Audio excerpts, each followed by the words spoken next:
Hey, what's up? I'm Guy. I'm John. This is our YouTube channel. Subscribe to it. Give this video a like. Yep. Podcast below in the description. Get on it. Do it now. Matt LaFleur, Johnny. Who's the only guy that could guard Jordan in college? Dean Smith. Dean Smith. Who's the only guy that can keep Rodgers from greatness? I thought he was elevating him. McCarthy. LaFleur. God, man. Not going for it on fourth down. Hindsight, we've got it. So let's use it. 4th and 8. 4th and goal from the 8. Needed the touchdown, the 2-point to tie the game. They didn't do it. Never got the ball back. I think when you look at it specifically and you go, I always push back on 2-pointers or a 50-50 proposition. Going for it on 4th and down is always equal percentages, whether you're the Jags or whether you're the Cowboys or whether you have Russell Wilson, because it's just not true, right? To me, your personnel matters. Teams going for it on 4th and short, it's a lot easier to pull the trigger when you have Aaron Rodgers than when you have what's the dude's name? Gardner Minshew. So you have the best player in the league start to finish in Aaron Rodgers. He was, to me, the easiest MVP to pick in recent memory. I know Lamar had a great year, but I think if you really dove into it, maybe Lamar was pretty easy too. I'm not trying to diminish anybody else. It just, this year, no doubt about it for me, Aaron Rodgers pulled away through 48 touchdowns, eviscerated people in this offense. And you get in that position where you're going to kick it back to a team who has been a little all over the map, right, in the game. The quarterback had thrown a couple picks, 3 to be exact. It's not like I would say Tampa's offense was just humming, especially in the second half.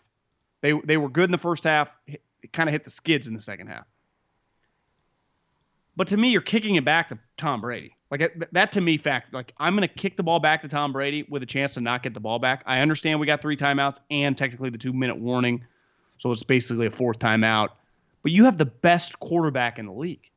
And Rodgers basically said after the game, I was hoping to go for it. Almost a passive-aggressive, did he want to go for it? And LaFleur overrode him and just, said we're kicking the field goal? Or didn't ask or whatever. Yeah, you sent me a great tweet after the game that the Bucs are the 49th team to play in a conference championship game on the road and have more turnovers and fewer total yards than their opponents. The 48 teams before them all lost. Yeah. And I do think, you and I were talking about this in a video we did right after the game that's just on YouTube about Brady's game, about his 3-interception game. And I do think part of the decision with the Packers at the end of the game, he threw 3 picks. And like you said, if you had said before the game Brady was going to throw 3 picks, what did you think happened in the game? You'd probably think the Packers won the game. And there were other passes to Evans, though, that he's overthrowing. Yeah. He was just kind of – he didn't feel pinpoint Tom Brady. No. But my point is, I did think of the 3 picks, the Evans fingertip one was an awful throw. I thought the other 2, especially the third one, I think he knew it was 3rd down, and I thought he treated them like a punt. The reason I bring that up here is just to say the stat sheet makes it seem like the Packers' defense was better than it actually was, I think. And Matt LaFleur was betting on a defense to make a stop that I don't think was as good as 3 interceptions and a box score makes you think they were. He was betting. He wasn't betting on any defense to get the ball back. He was betting on his defense to get the ball back, which has been very hit or miss in his time there. Yeah, it's not some dominant defense. What amount of time would have had to be on the clock for you to feel good about the Packers kicking the field goal there? Yeah, I'd say over 6 minutes where you think they can get multiple first downs and you still control your own destiny. I think the hard part about that decision, because I was thinking a lot about this since we recorded the video and then we watched the other game.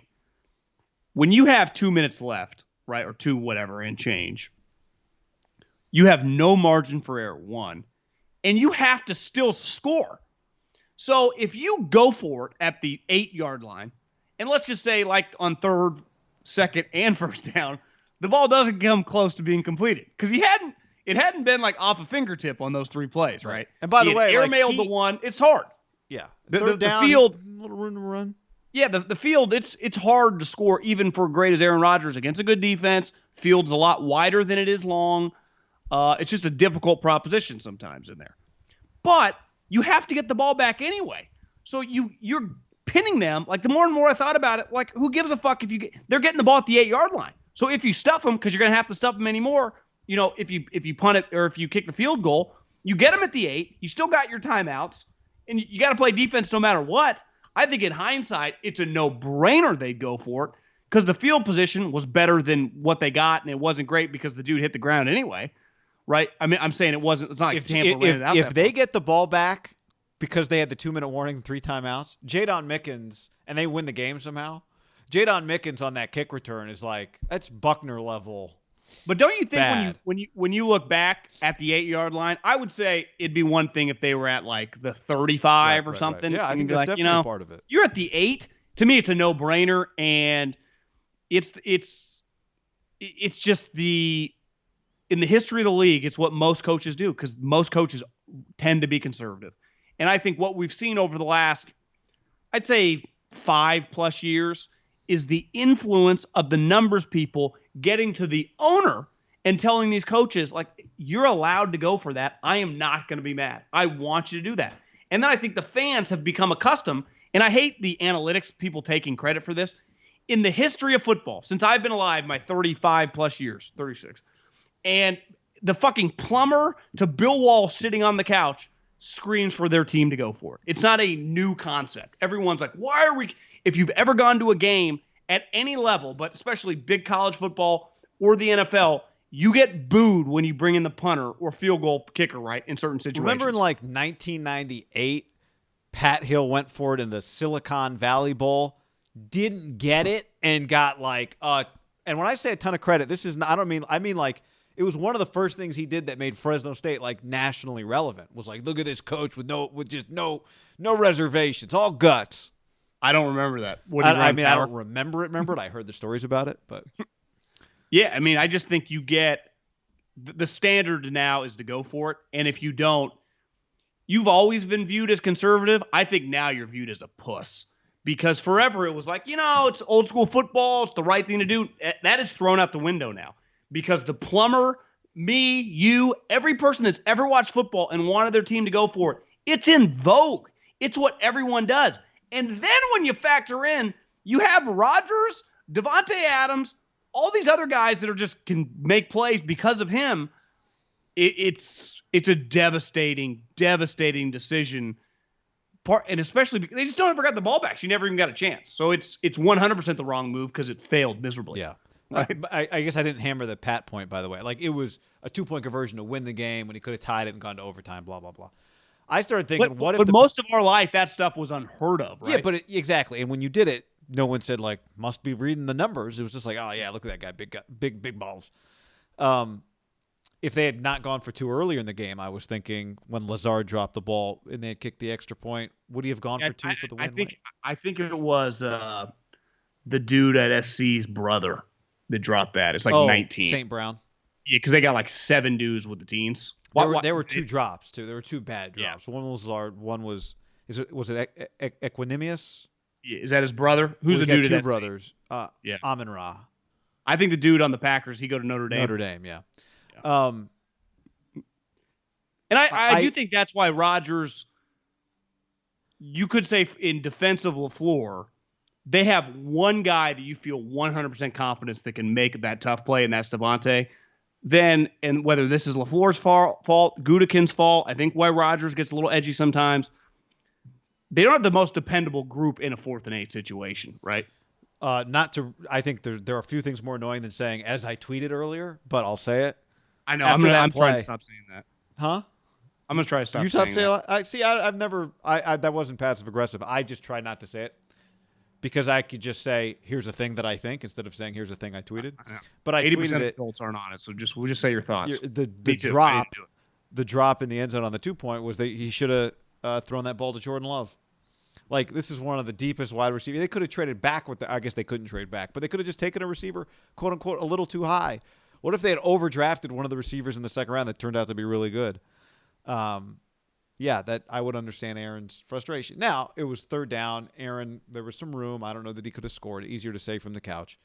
But I do understand if you're His pass on 2nd down was terrible. Like, didn't even give his guy a chance. And Devontae didn't have a chance on that 3rd down play. But I do understand this. If I could just devil's advocate for a second for LaFleur, how many ifs are in this statement, right? Like, okay, let's make the field goal. If we get a stop, then we got a shot. As opposed to let's score the touchdown. If we get the 2-point and get a stop, then we'll have a chance, or we'll go into overtime. And if we win the coin toss, then we'll have the first shot.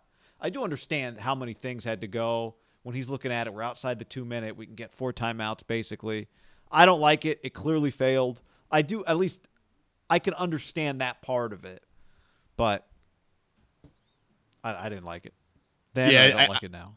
Easy. I think where they're kicking themselves in the ass is even more, like 31 points. They had, to me, 21 at halftime. That, and listen, it might have been PI. I like saying this, let the kids play. I don't get bothered by just, grabbing sometimes. And they were claiming that the bunting guy's grabbing, I think it was Lazard. He did. When he makes the pick. Yeah.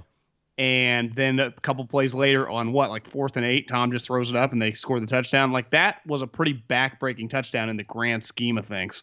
And this is where I think coaches get mad at, the media and just the fans and people. Like, we're just going to obsess about the 4th down. So many plays throughout the game, but that one specifically, that pick by Rodgers, and then for it to lead to 7 was like, they would have gone at halftime, even if it's 17-10, it would have been a long field goal because they weren't that close. Yeah.